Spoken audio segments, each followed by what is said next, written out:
mga kanagrag, welcome back to my vlog. Isang mainit na umaga sa inyong lahat mula dito sa Lasak City. Grabe ang Philippines mga kanagrag, nag-ulan ug snow sa sobrang kaigang.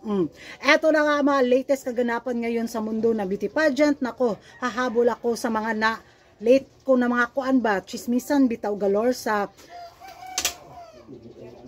kada nag-vlog bitaw ko no, demo po igarag pamalit bitaw no. Nakitaan ba dahil ko? Wa ka nakit-iar. Wa ka nakit-i.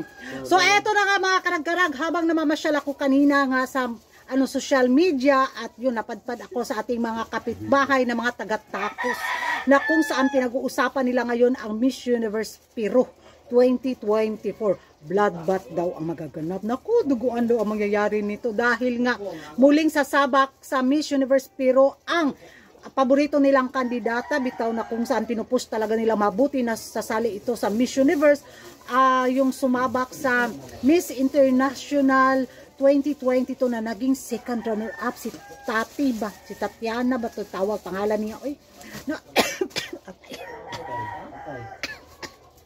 Kanang katabian bitaw no. So di pa na lang yun. So yun na nga mga karag-karag. Pag ko sa kinanay nag-vlog ko. Wala ko lighter. Unya ra good kay 5 minutes lang, 5 minutes, 3 minutes.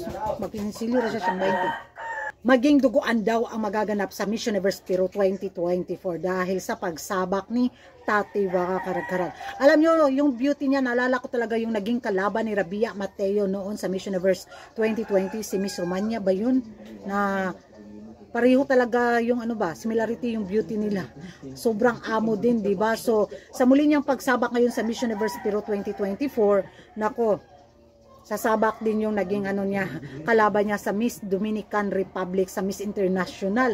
At kung sakaling manalo man tong si Miss Dominican Republic sa national pageant nila, banggaan to the max ang mga kandidata mula sa international pageant. At kung sakaling manalo man si Atisa, manalo mga karag-karag, nako, halos-halos galing sa international pageant. Magkaalaman na lang talaga kung sino yung kapalaran ang aangat, kung sino yung maelto ko yung kandidata mula sa international pageant.